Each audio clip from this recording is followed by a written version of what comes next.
Hello दोस्तों। आज मैंने प्राइम वीडियो पर लुक्खे नाम की न्यू सीरीज देखी है। चलो फिर एक्सप्लेनेशन स्टार्ट करते हैं। कहानी की शुरुआत होती है एक इंटेंस हॉकी मैच से, जहां हम दो प्लेयर्स को देखते हैं। एक का नाम होता है लकी और दूसरे का अमन।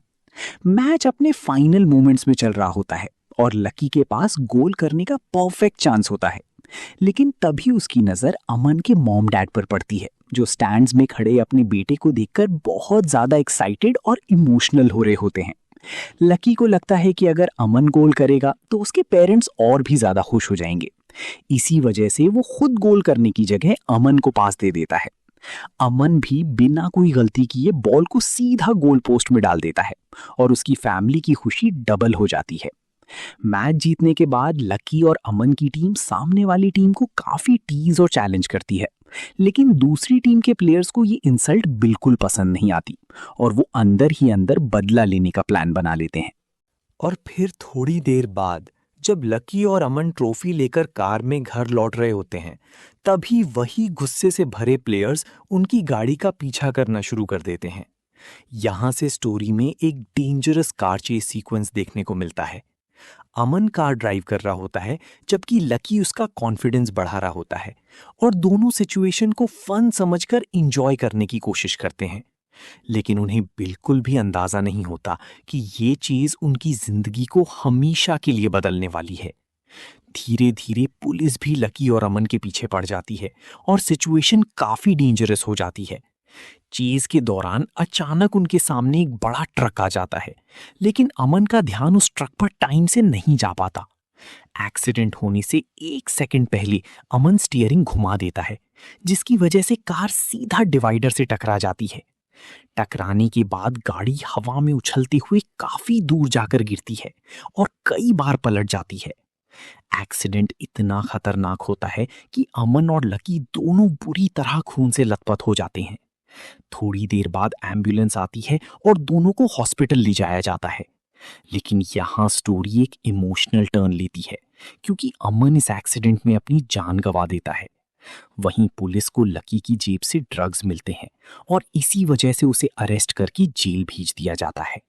लेकिन अमन के फादर लकी को बचाने की पूरी कोशिश करते हैं।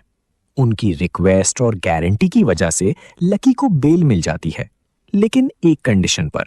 उसे नशा मुक्ति केंद्र में ट्रीटमेंट और कोर्स कंप्लीट करना होगा ताकि वो ड्रग्स की आदत छोड़ सके। अब लकी मजबूरी में रिहैबिलिटेशन सेंटर ज्वाइन करता है और वहीं से उसकी लाइफ का एक नया चैप्टर शुरू होता है।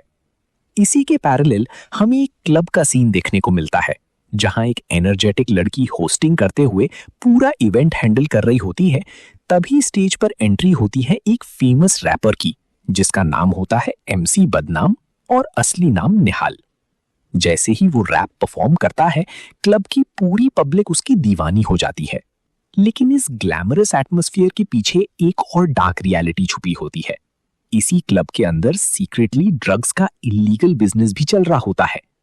यहीं पर हमें एक मिस्टीरियस ब्लू हेयर वाली लड़की देखने को मिलती है, जो बड़े ध्यान से क्लब में हो रही हर एक्टिविटी ऑब्जर्व कर रही होती है। उसकी नजर एक ऐसे लड़के पर पड़ती है जो अभी अभी ड्रग्स खरीद कर बाहर निकला होता है। वो लड़की उसका पीछा करते हुए क्लब के बाहर तक पहुंच जाती है और उससे कैजुअली ड्रग्स के बारे में और उनकी प्राइसिंग के बारे में पूछने लगती है। लेकिन वो लड़का गलत समझकर उसके साथ जबरदस्ती करने की कोशिश करता है। अगले ही मोमेंट लड़की अपना असली डेंजरस साइड दिखाती है और तुरंत पलटकर उस लड़के पर अटैक कर देती है। लड़की उससे ड्रग्स बिजनेस के बारे में पूछती है। तब डर के मारे वो बता देता है कि ये पूरा धंधा एमसी बदनाम चलाता है। लड़की वापस क्लब की तरफ मुड़ने लगती है, लेकिन तभी पीछे से वो लड़का उस पर गन तान देता है। लेकिन लड़की बिना डरे उसका हाथ पकड़ लेती है और उसी की गन का ट्रिगर दबा देती है, जिसकी वजह से वो लड़का वहीं पर मर जाता है। अब जब लड़की उस डेड बॉडी को ठिकाने लगाने की कोशिश कर रही होती है, तभी एमसी बदनाम और उसके साथी उसे देख लेते हैं। सिचुएशन को संभालने के लिए वो लड़की तुरंत अपना एटीट्यूड चेंज कर देती है और फैन बनने का ड्रामा करते हुए एमसी बदनाम के पास जाती है। वो उसके साथ सेल्फी लेती है और ऐसे बिहेव करती है जैसे वो सिर्फ एक नॉर्मल फैन हो, ताकि किसी को उस पर शक ना हो। और फिर जैसे ही एमसी बदनाम की गाड़ी वहां से निकलती है, वैसे ही उस मिस्टीरियस ब्लू हेयर वाली लड़की का असली रूप सामने आ जाता है। वो तुरंत अपना विग उतार देती है और हमें समझ आ जाता है कि वो किसी मिशन पर काम कर रही है। और फिर दूसरी तरफ रिहैबिलिटेशन सेंटर में लकी बाकी लोगों के साथ बैठा होता है, जहां उनकी कोच सबको अपनी फीलिंग्स शेयर करने के लिए मोटिवेट कर रही होती हैं। कोच लकी से भी उसकी स्टोरी बताने को कहती है, लेकिन लकी अंदर से पूरी तरह टूट चुका होता है।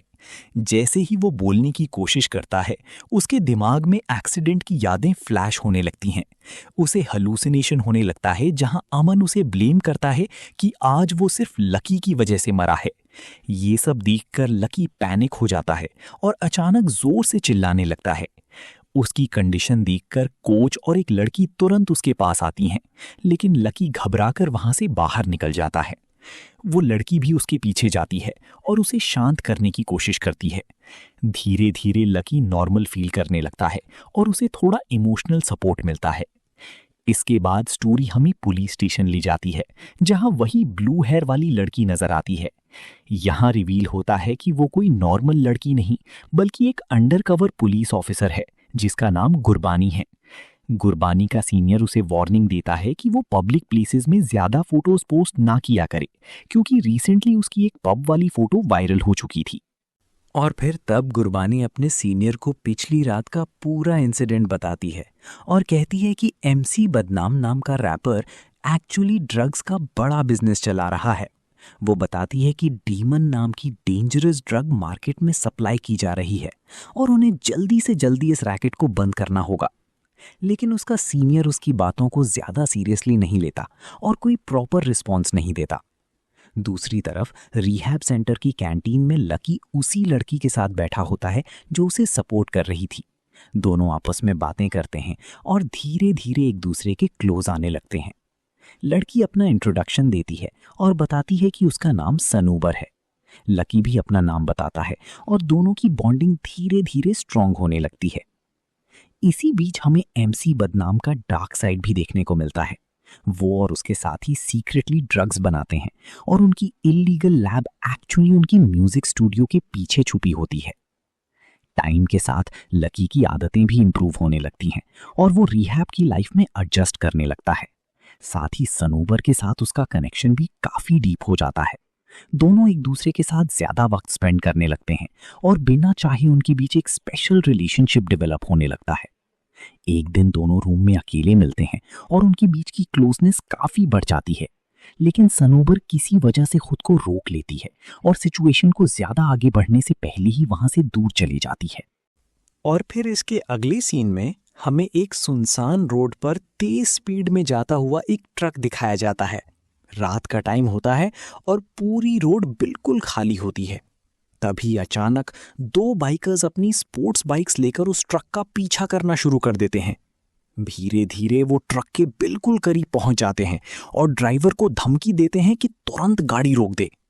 लेकिन ड्राइवर डर के बावजूद ट्रक नहीं रोकता, जिसकी वजह से दोनों बाइकर्स उसके ऊपर फायरिंग करना शुरू कर देते हैं। गोलियां चलते ही ड्राइवर बुरी तरह घबरा जाता है और मजबूरन ट्रक रोककर वहां से भाग निकलता है। ट्रक रुकते ही दोनों लड़के कंटेनर के पीछे पहुंचते हैं और सबसे पहले वहां लगी CCTV कैमरास को गन से उड़ा देते हैं ताकि उनकी आइडेंटिटी रिकॉर्ड ना हो सके। इसके बाद वो बंदूक की मदद से कंटेनर का लॉक तोड़ देते हैं।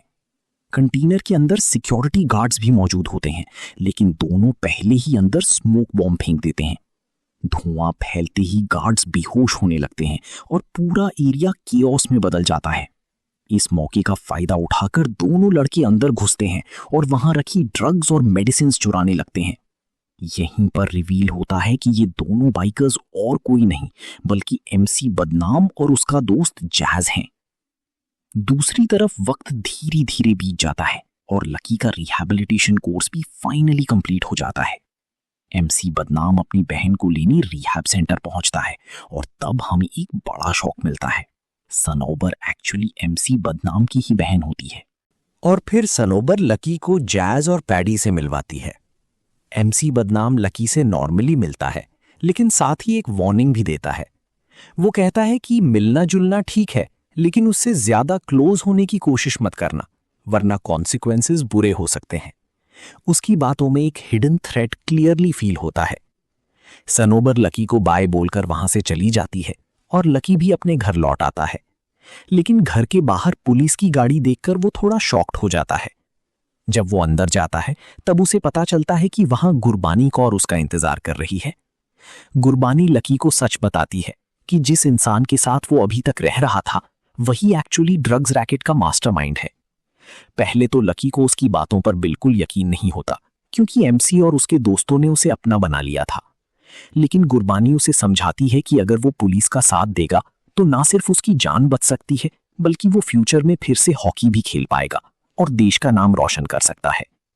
लकी अंदर ही अंदर टूट चुका होता है और फाइनली वो गुरबानी के साथ मिलकर अंडरकवर हेल्प करने के लिए रेडी हो जाता है। इसी के साथ सीरीज का फर्स्ट पार्ट एंड हो जाता है। अब यहीं से कहानी और भी ज्यादा इंटेंस और इंटरेस्टिंग होने वाली है, क्योंकि लकी अब दो अलग वर्ल्ड्स के बीच फंस चुका है। एक तरफ उसके नए दोस्त हैं जिनसे उसका इमोशनल कनेक्शन बन चुका है, और दूसरी तरफ लॉ और पुलिस है। अब देखना यह होगा कि लकी अकेला इस डेंजरस गेम को कैसे हैंडल करेगा और आखिर में किस साइड को चूज करेगा।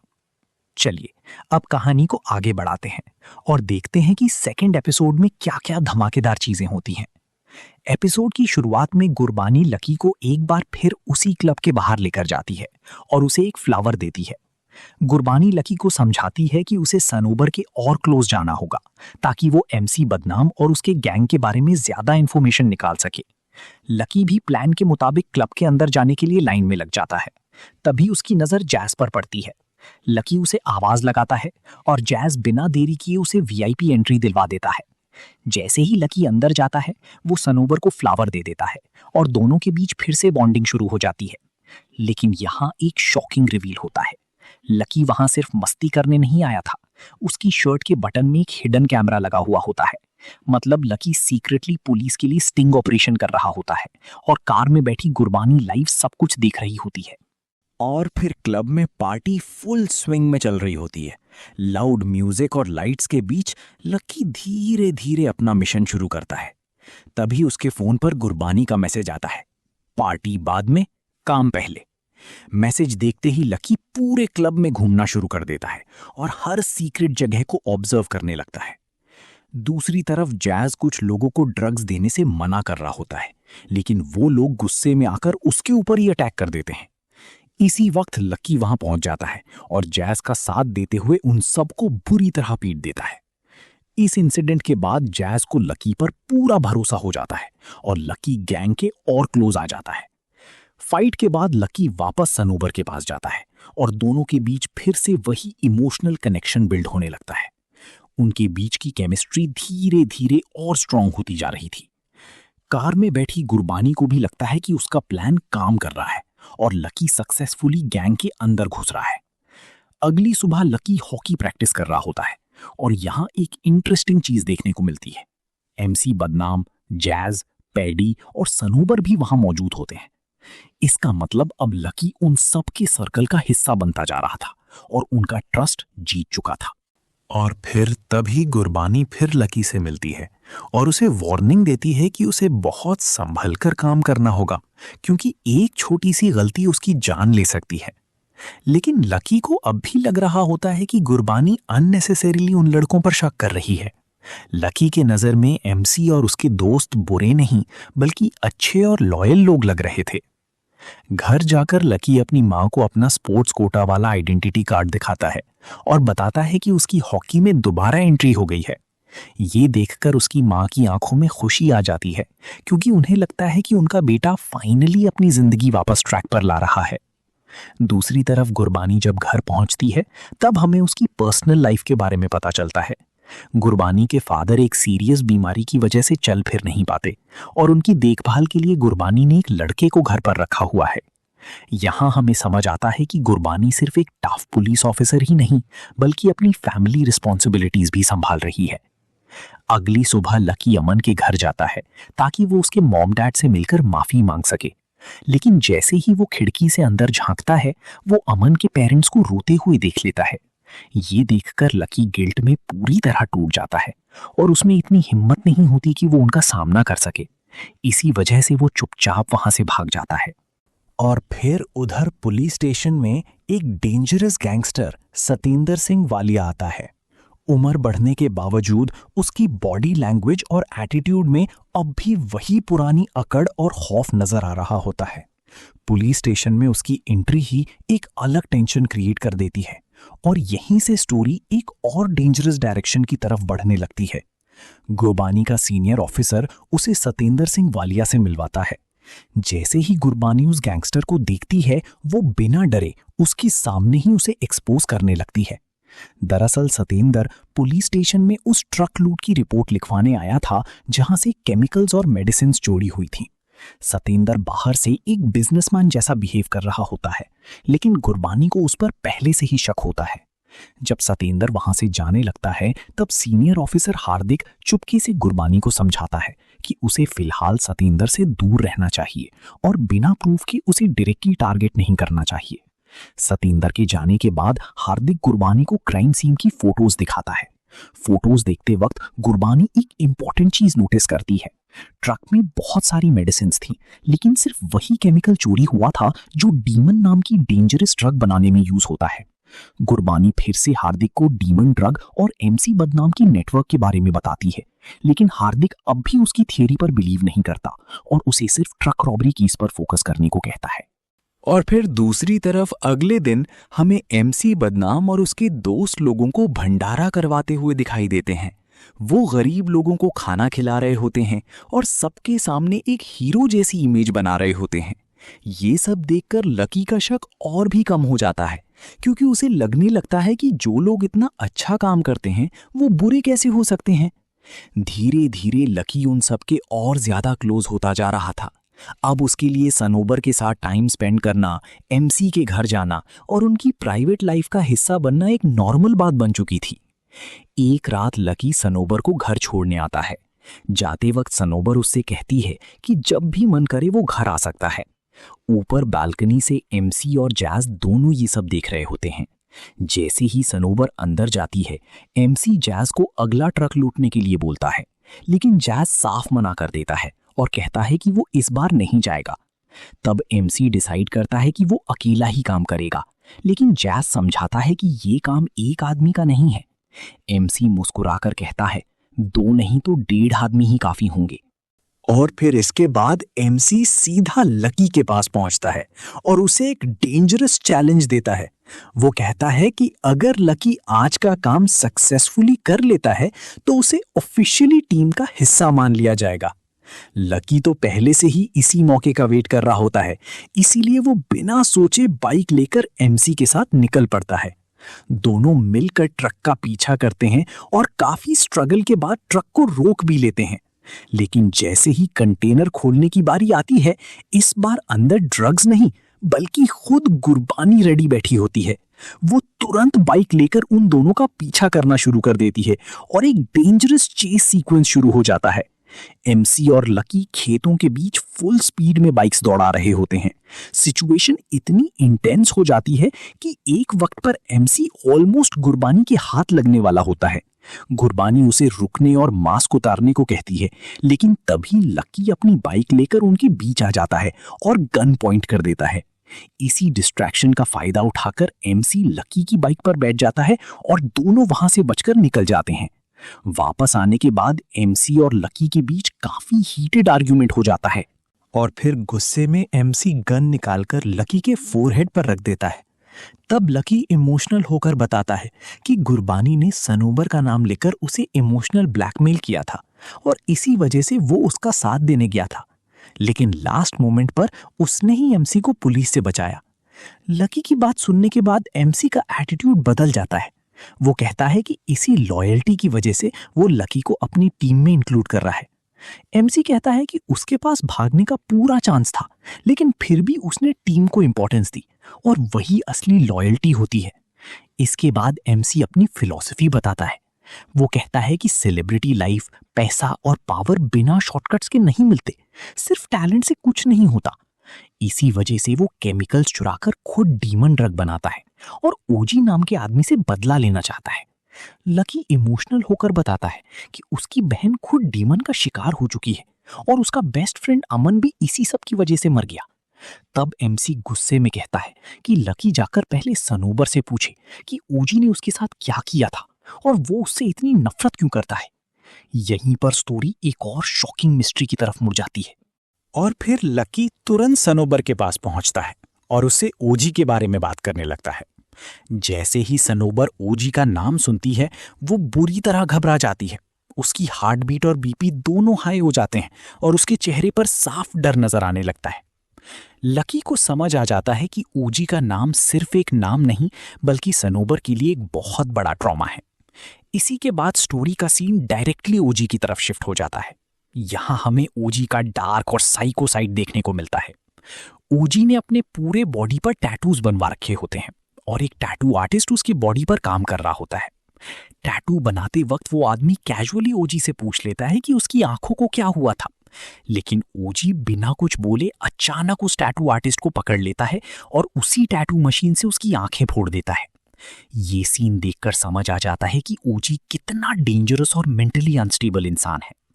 तभी ओजी के पास उसके फादर का कॉल आता है और यहाँ एक और शॉकिंग रिवील होता है। सत्येंद्र सिंह वालिया का बेटा ही ओजी होता है। इसी सस्पेंसफुल रिवील के साथ सेकंड एपिसोड खत्म हो जाता है। थर्ड एपिसोड की शुरुआत एक रैप बैटल से होती है जहां ओजी स्टेज पर परफॉर्मेंस कर रहा होता है और उसके फैंस भी उसे काफी सपोर्ट कर रहे होते हैं। लेकिन तभी एमसी बदनाम की एंट्री होती है और वो ओजी को पब्लिकली इंसल्ट कर देता है। एमसी कहता है कि ओजी का रैप सिर्फ इसलिए फेमस है क्योंकि वो दूसरे आर्टिस्ट्स के सॉन्ग्स और स्टाइल कॉपी करता है। बस फिर क्या था, दोनों के बीच एक इंटेंस रैप कंपटीशन शुरू हो जाता है। दोनों एक दूसरे को लिरिक्स और एटीट्यूड से नीचा दिखाने की कोशिश करते हैं, लेकिन एमसी बदनाम का रैप इतना पावरफुल और ओरिजिनल होता है कि पूरी पब्लिक उसकी फैन हो जाती है। क्राउड लाउडली डिमांड करने लगता है कि ओजी को स्टेज छोड़ देना चाहिए, क्योंकि सबको समझ आ गया था कि असली टैलेंट एमसी बदनाम के पास है और ओजी सिर्फ गाने चुराकर फेमस हुआ है। पब्लिक का सपोर्ट खोने के बाद ओजी को बेइज्जती के साथ वहां से जाना पड़ता है। बाद में ओजी बाहर अकेले सिगरेट पी रहा होता है और वहीं सनोबर भी बैठी होती है। यहीं पर हमें पास्ट का वो हॉरिफाइंग ट्रूथ पता चलता है जिसके बारे में एमसी बदनाम बात कर रहा था। अपनी इंसल्ट और बदनामी का बदला लेने के लिए ओजी ने सनोबर के साथ बहुत गलत काम किया था। और फिर वही इंसिडेंट सनोबर के लाइफ का सबसे बड़ा ट्रॉमा बन गया और तब से वो अंदर ही अंदर टूट चुकी थी। जब भी वो ओजी का नाम या उसके सॉन्ग सुनती थी, उसके अंदर का डर और वो पुरानी यादें फिर से जिंदा हो जाती थीं। ये ट्रॉमा ही उसे सालों से मेंटली डिस्ट्रॉय कर रहा था। सनोबर रोते हुए ये सब बातें लकी को बताती है और सच जानने के बाद लकी भी पूरी तरह हिल जाता है। उसे समझ आ जाता है कि एमसी बदनाम ओजी से इतनी नफरत क्यों करता है। अगली सुबह लकी ये सब अपनी माँ को बताता है और उनके सामने इमोशनल होकर रो भी पड़ता है। उसके अंदर गिल्ट, गुस्सा और कंफ्यूजन सब कुछ एक साथ चल रहा होता है। दूसरी तरफ हॉकी ग्राउंड पर एक लड़का सनोबर के बारे में उल्टा सीधा बोल देता है, जिसकी वजह से लकी का गुस्सा फूट पड़ता है और वो उस लड़के से भिड़ जाता है। सिचुएशन इतनी इंटेंस हो जाती है कि कोच को बीच में आकर लकी को रोकना पड़ता है। गुस्से और फ्रस्ट्रेशन में लकी अपना बैग उठाता है और वहां से निकल जाता है। बाहर आते ही उसके सामने गुरबानी आ जाती है। इस बार गुरबानी का पेशेंस भी खत्म हो चुका होता है। वो सीधा लकी के सीने पर गन रखकर कहती है कि वो अपना काम ठीक से नहीं कर रहा और इमोशंस में आकर मिशन को खराब कर रहा है। तब लकी भी टूटकर सारी सच्चाई गुरबानी को बता देता है, कैसे ओजी ने सनोबर के साथ गलत किया और कैसे वो ट्रॉमा अब तक उसे बर्बाद कर रहा है। ये सब सुनकर गुरबानी भी शॉक हो जाती है। पहली बार उसे समझ आता है कि इस पूरे केस के पीछे सिर्फ ड्रग्स और क्राइम नहीं, बल्कि बहुत गहरा पर्सनल पेन भी छुपा हुआ है। गुरबानी भी चुपचाप बैठ जाती है और सिचुएशन की सीरियसनेस को फील करने लगती है।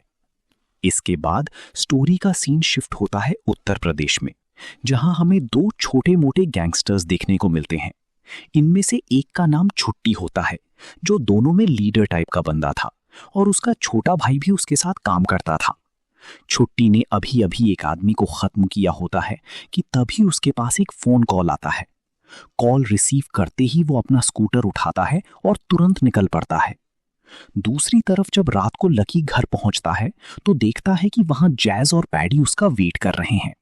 दोनों लकी को बाहर ले जाकर बात करते हैं, क्योंकि लकी काफी टाइम से सनोबर से प्रॉपरली बात नहीं कर रहा होता और ये चीज उन्हें पसंद नहीं आ रही थी।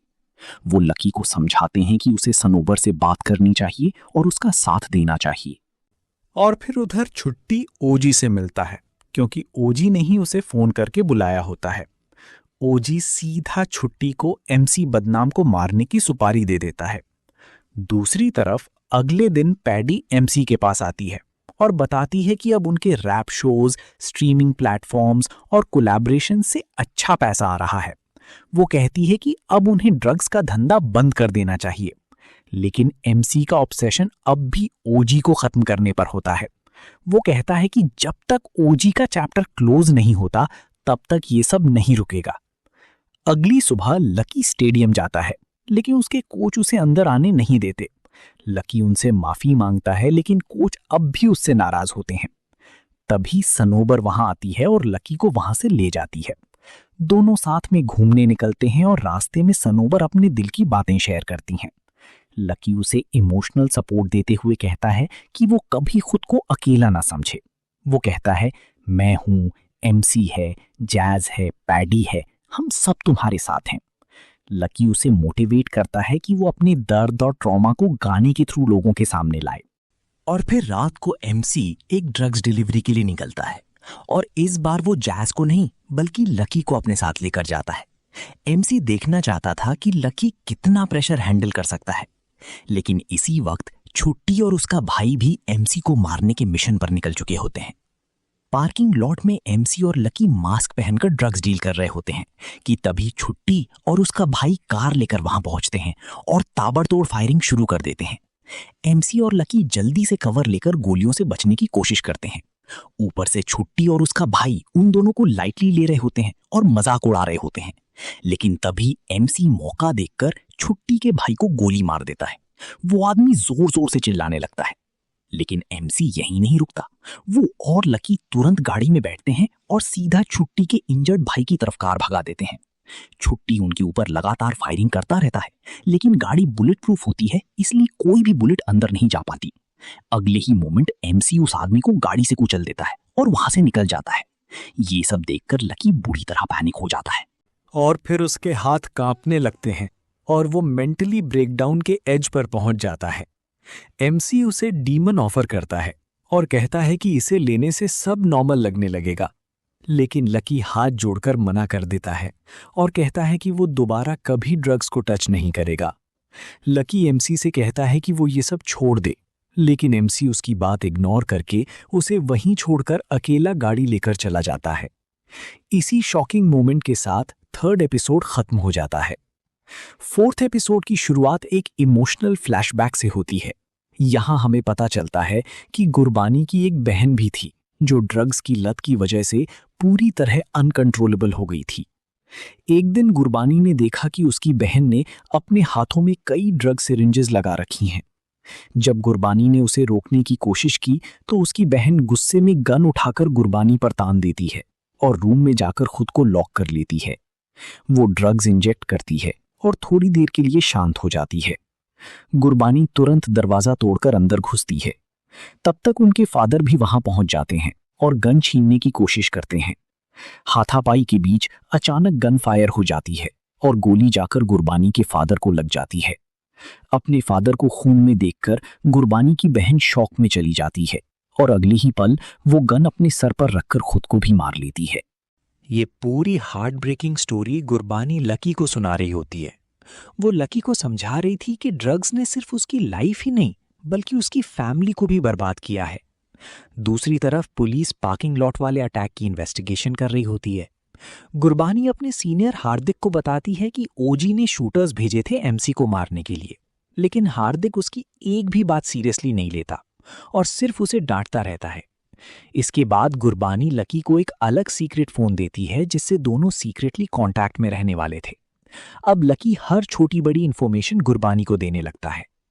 अगला सीन हमें लकी और सनोबर के इमोशनल बॉन्ड को और स्ट्रांग होते हुए दिखाता है। सनोबर लकी को अपना पुराना घर दिखाने ले जाती है जहां वो और निहाल यानी एमसी बदनाम बचपन में बड़े हुए थे। वो बताती हैं कि उनकी माँ एक सिंगर थी और निहाल को उन्होंने सड़क से उठाकर अडॉप्ट किया था। उनकी माँ काम के सिलसिले में बाहर जाती रहती थी, लेकिन एक दिन वो गईं और कभी वापस नहीं आई। उसके बाद निहाल ने ही सनोबर का ख्याल रखा और दोनों अकेले ही बड़े हुए। इसके बाद लकी भी सनोबर को अपने घर ले जाता है और अपनी माँ से मिलवाता है, ताकि सनोबर को फैमिली जैसी वार्मथ फील हो सके। और फिर अगली सुबह गुरबानी लकी के लिए हॉकी स्टिक भेजती है और मैसेज करती है कि वो उसके कोच से बात कर लेगी, लेकिन लकी को लैब का पता लगाने पर फोकस करना होगा। इसी वक्त सनोबर का भी मैसेज आता है, जल्दी घर आओ, अपना गाना सुनाना है। लकी तुरंत उसके घर पहुंचता है।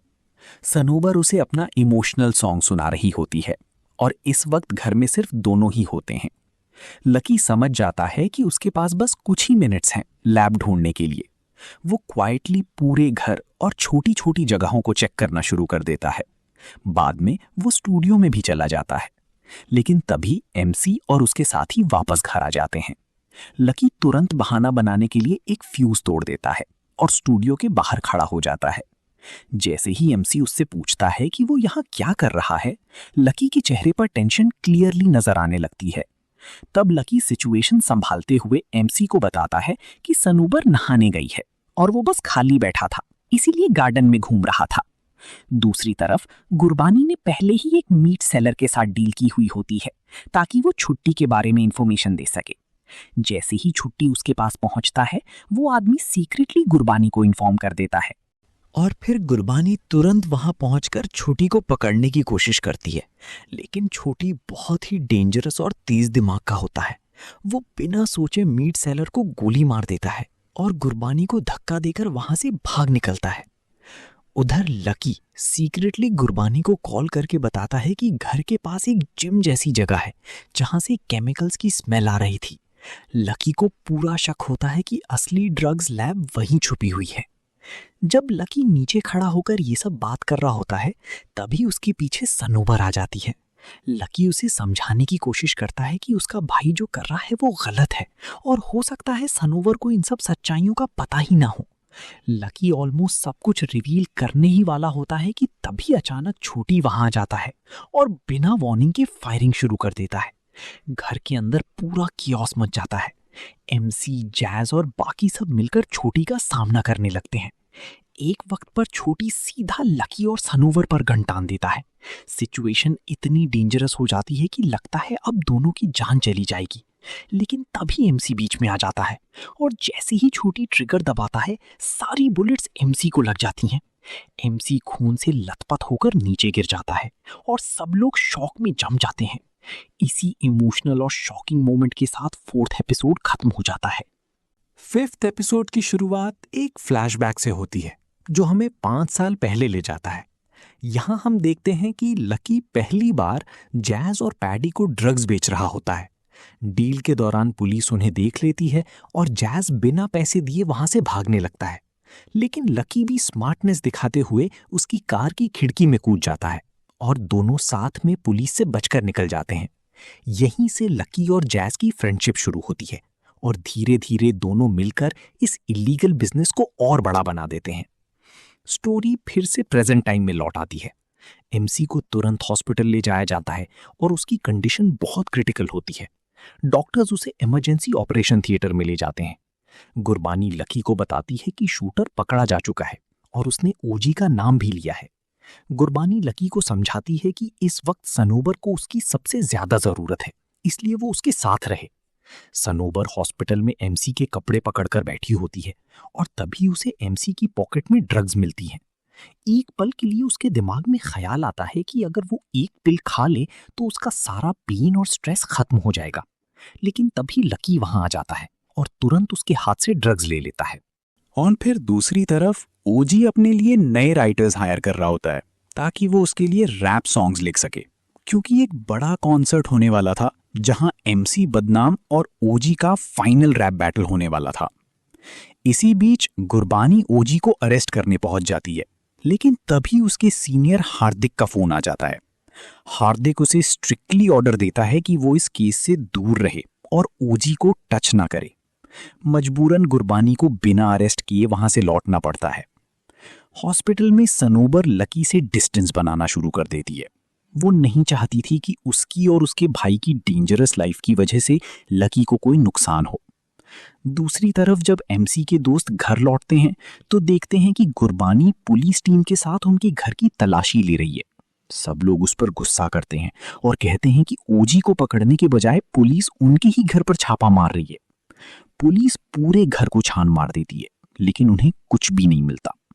तब रिवील होता है कि एमसी और जैज पहले ही ड्रग्स और लैब का सारा सेटअप हटा चुके थे। अब एमसी को गोली लगने की खबर पूरे इंटरनेट पर वायरल हो चुकी होती है और उसके फैंस और भी ज्यादा एक्टिव हो जाते हैं। एमसी एक इमोशनल वीडियो रिकॉर्ड करके अपने चैनल पर अपलोड करता है। जैसे ही वो वीडियो फैंस तक पहुंचती है, उसके व्यूज और सपोर्ट रैपिडली बढ़ने लगते हैं। फैंस उसके सपोर्ट में सोशल मीडिया फ्लड कर देते हैं। और फिर देखते ही देखते एमसी बदनाम का बुलेट प्रूफ रैप चार्ट पर नंबर 1 ट्रेंड करने लगता है। यहीं से स्टोरी एक नए लेवल की पॉपुलैरिटी और डेंजर की तरफ बढ़ने लगती है। 4 हफ्तों बाद एक प्रेस कॉन्फ्रेंस रखी जाती है जहां ओजी मीडिया के सामने इमोशनल स्पीच देता है। वो कहता है कि जो गोली एमसी बदनाम को लगी थी वो सिर्फ एक रैपर को नहीं बल्कि पूरे आर्टिस्ट कम्युनिटी को लगी है। लेकिन यहां एक इंटरेस्टिंग चीज देखने को मिलती है। कॉन्फ्रेंस के दौरान सतेंद्र सिंह की असिस्टेंट ओजी के सामने एक चिट्ठी रखती है जिसमें कुछ लाइंस लिखी होती हैं और ओजी वही एग्जैक्ट लाइंस मीडिया के सामने बोल देता है। इससे साफ पता चल रहा था कि ओजी खुद से कुछ नहीं बोल रहा बल्कि उसे कंट्रोल किया जा रहा है। स्पीच खत्म होते ही ओजी बिना किसी से बात किए वहां से चला जाता है। दूसरी तरफ एमसी बदनाम के पास उसकी भाभी का कॉल आता है जो उसे मिलने के लिए बुलाती है। इधर गुरबानी लैपटॉप पर बैठकर अपना रेजिग्नेशन लेटर टाइप कर रही होती हैं क्योंकि सिस्टम और करप्शन से वो पूरी तरह फ्रस्ट्रेट हो चुकी थी। उधर लकी के दिमाग में अब भी अमन की यादें चल रही होती हैं। उसे हेलुसिनेशन होता है जहां अमन उसे समझाता है कि उसका असली सपना एक बड़ा हॉकी चैंपियन बनना था और वो अपने रास्ते से भटक रहा है। लकी जैसे ही अमन को टच करने की कोशिश करता है, हेलुसिनेशन टूट जाता है और वो रियलिटी में लौट आता है। और फिर एमसी अपनी भाभी से मिलने उसके घर पहुंचता है। घर के बाहर हेवी सिक्योरिटी देखकर समझ आ जाता है कि वो कोई आम औरत नहीं है। उसका नाम नीमो होता है और वो खुद एक बहुत बड़ी गैंगस्टर निकलती है। नीमो एमसी को सजेस्ट करती है कि वो ओजी को हमेशा के लिए खत्म कर दे ताकि बाद में दोनों आराम से अपना बिजनेस चला सकें। नीमो ने अपनी एक लड़की पहले से ही ओजी के आसपास लगा रखी होती है, लेकिन एमसी का मानना होता है कि ओजी से बदला वो खुद लेगा। वो नीमो को ओजी से दूर रहने को कहता है, लेकिन तब तक बहुत देर हो चुकी होती है। ओजी अपनी कार में बैठने ही वाला होता है कि तभी उसकी गाड़ी में जबरदस्त बॉम्ब ब्लास्ट हो जाता है। ब्लास्ट इतना पावरफुल होता है कि आसपास सब हिल जाता है, लेकिन ओजी किस्मत से बच जाता है। इसी शॉकिंग मोमेंट के साथ 5th एपिसोड खत्म हो जाता है। 6th एपिसोड की शुरुआत ओजी के चाइल्डहुड फ्लैशबैक से होती है। बचपन में स्कूल के बच्चे उसे बुली किया करते थे और वो डर कर अपनी माँ को सब कुछ बताता था। उसकी माँ उसे प्यार से समझाने की कोशिश करती थी, लेकिन सतेंद्र सिंह उसे बाहर ले जाकर एक अलग ही लेसन देता है।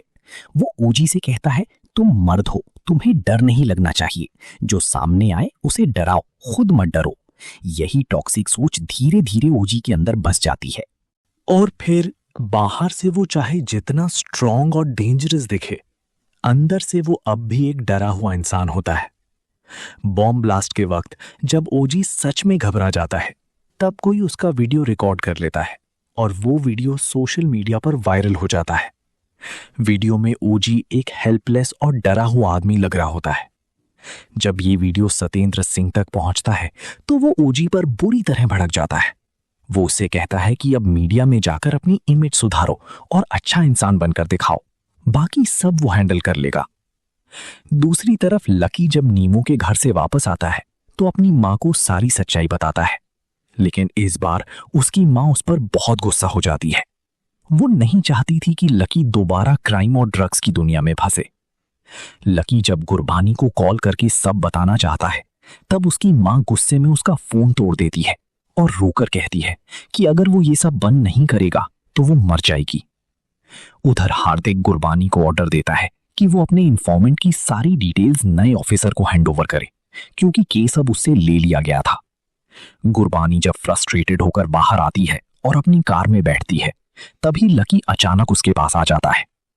लकी उससे सारी सच्चाई बताता है। एमसी की भाभी नीमो उससे भी बड़ी गैंगस्टर है और अब वो भी बिजनेस का हिस्सा बन चुकी है। लकी गुरबानी से एक लास्ट हेल्प मांगता है। गुरबानी भी उससे कहती है कि वो एमसी और नीमो दोनों पर नजर रखे और हर छोटी बड़ी इंफॉर्मेशन नोट करे। ड्रग्स कहाँ बनती हैं, कितनी बनती हैं और कहाँ सप्लाई होती हैं। लकी फिर गुरबानी से एक नया सीक्रेट फोन मांगता है और बताता है कि उसकी माँ ने पुराना फोन तोड़ दिया। गुरबानी मजाक में कहती है, इस बार वाला मत तोड़ना वरना दूसरा नहीं मिलेगा। इसके बाद एमसी लकी को अपनी नई लैब में ले जाता है जो नीमो के अड्डा के अंदर बनाई गई होती है। अब नीमो ऑफिशियली उनकी पार्टनर बन चुकी थी। लकी क्वाइटली सब ऑब्जर्व करता रहता है और सारी इंफॉर्मेशन सीक्रेटली गुरबानी तक पहुंचाता रहता है। इसी इंफॉर्मेशन की मदद से गुरबानी कई छोटे ड्रग डीलर्स और गैंग मेंबर्स को पकड़ने में सक्सेसफुल भी हो जाती है। एक दिन लकी फोन यूज करते हुए स्टेडियम जा रहा होता है कि तभी केस हैंडल करने वाला नया ऑफिसर उसे पकड़ लेता है और जबरदस्ती पुलिस स्टेशन ले जाता है। जैसे ही गुरबानी को ये पता चलता है, वो तुरंत वहां पहुंचती है और लकी को छुड़वा लेती है। वो उस ऑफिसर से भी लड़ पड़ती है और कहती है कि कोई भी उसके इन्फॉर्मेंट से जबरदस्ती इंफॉर्मेशन नहीं निकाल सकता। गुरबानी लकी को लेकर वहां से निकल जाती है, लेकिन बाहर आकर वो उसे बताती है कि पूरा सिस्टम सतिंदर सिंह कंट्रोल कर रहा है और ऊपर से सब मैनिपुलेट हो रहा है। ये सुनकर लकी बिना कुछ बोले वहां से चला जाता है। और फिर कुछ दिन बाद एमसी और जैज लकी को उसके घर से लेने आते हैं। लकी कंफ्यूज होकर पूछता है कि वो लोग उसे कहाँ ले जा रहे हैं, और यहीं पर स्टोरी एक और डेंजरस टर्न लेने वाली होती है। एमसी बदनाम को अब लकी पर शक होने लगा था, इसलिए वो लकी को अपने क्लब के बाउंसर डॉक्टर करण के पास ले जाता है, जो उनकी टीम का ही बंदा था। जैज को लगता था कि डॉक्टर करण पुलिस को इन्फॉर्मेशन लीक कर रहा है। करण बार बार खुद को इनोसेंट बताता है, लेकिन कोई उसकी बात नहीं मानता। इसी बीच एमसी लकी को कुछ बुलेट्स दिखाता है और हिंट देता है कि अब उनकी डायरेक्ट डील क्लाइंट्स के साथ होने वाली है। जब लकी क्लाइंट के बारे में पूछता है तो एमसी उसे कुछ भी बताने से मना कर देता है। उसके बाद एमसी नीमो को कॉल करके पार्टनरशिप खत्म कर देता है और कहता है कि वो उसका सारा पैसा वापस कर देगा। लकी फिर सनोबर से मिलता है और उसके करीब आने की कोशिश करता है, लेकिन सनोबर अचानक उससे दूर हो जाती है। तब लकी अपना फोन निकालकर उसे सारे प्रूफ्स दिखा देता है और सच बता देता है कि वो पुलिस के लिए काम कर रहा था। वो कहता है कि उसका भाई ड्रग्स का धंधा चला रहा है और पुलिस उन्हें पकड़ने की कोशिश कर रही है। लकी सनोबर को समझाता है कि अगर वो उसका साथ दे तो दोनों इस डेंजरस गेम से बाहर निकल सकते हैं। लेकिन फिर सनोबर इमोशनल होकर कहती है कि एमसी उसका भाई है और वो उसे कभी नहीं छोड़ सकती। अब उसे लगने लगता है कि लकी ने सिर्फ इंफॉर्मेशन लेने के लिए उसका यूज किया। इसी इमोशनल बिट्रेयल के साथ 6th एपिसोड खत्म हो जाता है। 7th एपिसोड में सनोबर एमसी को सब सच बता देती है और गुस्से में घर छोड़कर चली जाती है। दूसरी तरफ लकी मेंटली टूट चुका होता है। वो गुरबानी के घर जाकर उसकी गन से खुद को मारने की कोशिश करता है, लेकिन गुरबानी उसे संभाल लेती है। अब गुरबानी एक फाइनल प्लान बनाती है। लकी कॉलेज के अंदर डीमन ड्रग्स लेकर जाएगा और पुलिस सबको रंगे हाथ पकड़ लेगी। अगली सुबह लकी बहुत नर्वस होता है क्योंकि उसके बैग में ड्रग्स होती हैं। सिक्योरिटी चेकिंग के वक्त उसका बैग ऑलमोस्ट चेक होने वाला होता है, लेकिन उसका कोच उसे बिना चेकिंग अंदर भेज देता है। लकी टेरेस पर जाकर बैग एमसी को दे देता है और सीक्रेटली गुरबानी को मैसेज कर देता है कि सब लोग डी ब्लॉक में हैं। लेकिन जब गुरबानी बैग खोलती है तो उसमें ड्रग्स की जगह सिर्फ बॉल्स होती हैं। एमसी पहले ही लकी पर शक कर चुका था।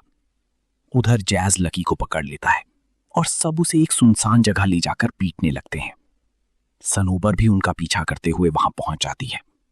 सिचुएशन और डेंजरस तब हो जाती है और फिर जब एक बंदा लकी के सीने पर गन तान देता है, लेकिन तभी पैडी अपनी गन निकालकर एमसी के आदमी पर तान देता है, क्योंकि एमसी के अलावा सब ड्रग्स का काम बंद करना चाहते थे।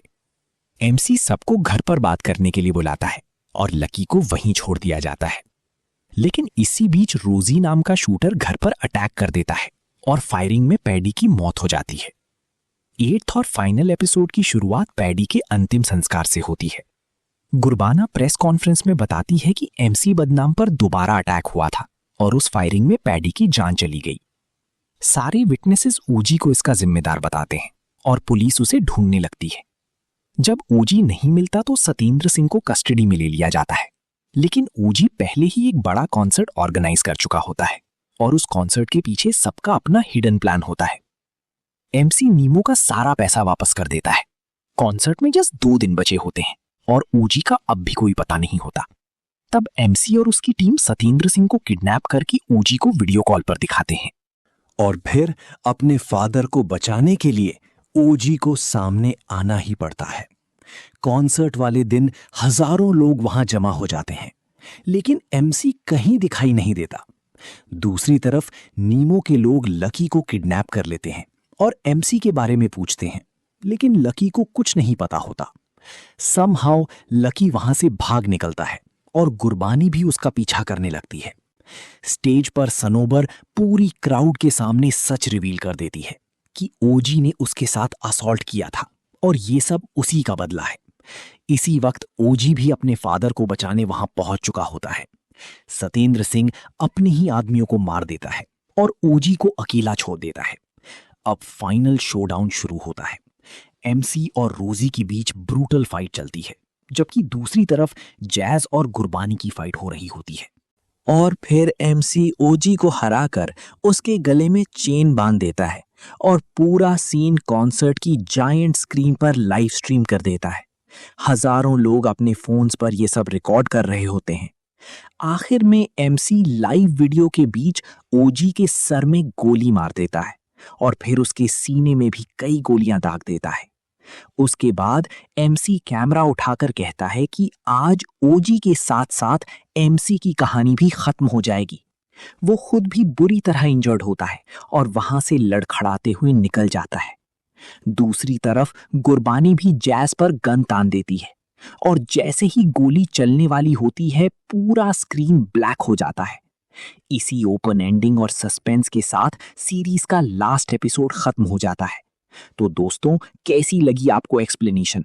कमेंट में बताना और वीडियो को लाइक भी कर देना और मेरे चैनल को सब्सक्राइब करना और बेल आइकन को प्रेस करना मत भूलना।